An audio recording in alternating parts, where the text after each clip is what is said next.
Баршаңызға сәлем, сіздермен бірге Әсем. Сіздермен бүгін өте дәмді, жұмсақ болып шығатын шие пирогын дайындайтын боламыз.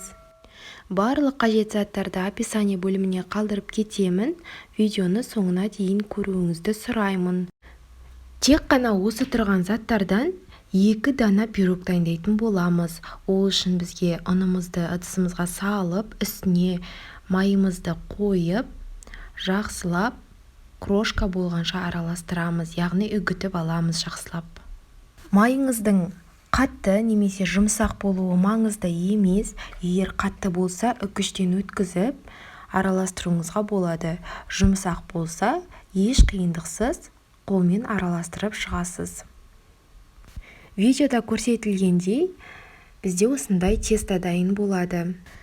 Оның үстіне өлшеп алған қантымызды салып, тағы да бір қайра араластырып аласыздар. Араластырып алғаннан кейін үстіне жұмыртқамызды салып, оның үстіне өлшеп алған қаймағымызды салып, тағы да жақсылап, асықпай үстінен саусақтың ұшымен араластыратын боласыздар. Барлық затымызды салғаннан кейін бірден астыңғы жағын үстіне көтеретін болсаңыздар, онда сіздерде тым қатты тесто шығып қалуы мүмкін. Сол себепті видеода көрсетілгендей етіп, тек қана саусағыңыздың ұшымен жайлап араластыратын боласыздар. Тестаңызды тым қатты араластырып, немесе қатты күшпен басып жіберетін болсаңыз, сізде дұрыс қамыр шықпай қалуы мүмкін. Сол себепті асықпай, жай күшпен араластырыңыздар. Бастапқыда сіздерде қамыры біразға дейін бірікпеуі мүмкін. Одан еш қорықпаңыздар. Жайлап араластыра берсеңіздер, өзі ақырындап бір-біріне біріге бастайды.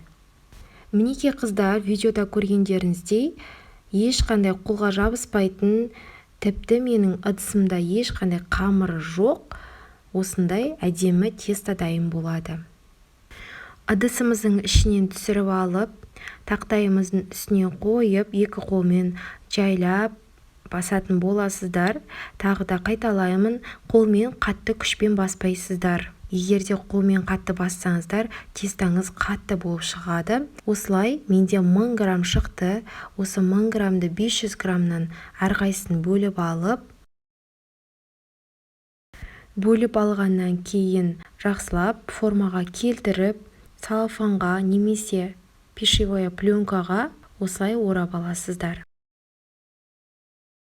Тестамызды орап алғаннан кейін шамамен 30 минутқа холодильникке қойып қоясыздар. Келесі формамызды дайындайтын боламыз. Видеода көрсетілгендей пленкамызды шамамен кесіп алып, формамызға орналастыратын боламыз. Менде 24 размердегі форма, немесе 26 размердегі формаға да орналастыра берсеңіздер болады. Мінеки қыздар, менің тестам 30 минут холодильникте тұрып, енді мен оны формаға орналастыратын боламын. Маған ең алдымен шет жақтарын жабыстырған ыңғайлырақ. Сізге қайсы ыңғайлы болса, солай орналастырсаңыздар болады.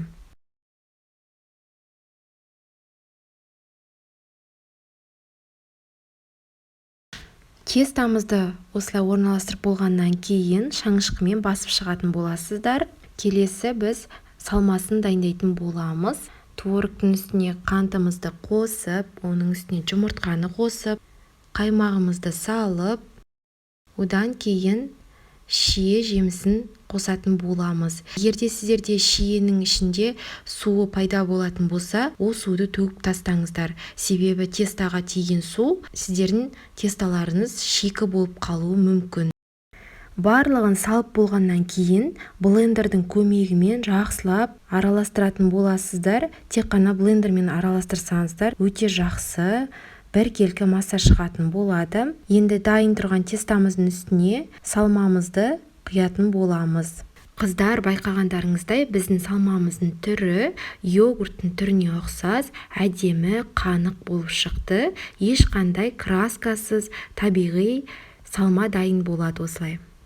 Мінеки менің пирогым дайын болды. Пирог дайын болғаннан кейін барып, шет жағынан пышақтың ұшымен пирогымызды ажыратып алатын боламыз. Көргендеріңіздей қыздар, бізде 2 дана пирог дайын болды. Бір тестадан 2 дана пирог шығарамыз осылай. Міндетті түрде жасап көруге кеңес беремін. Ұнаса маған тіркеліп кетуді ұмытпаңыз.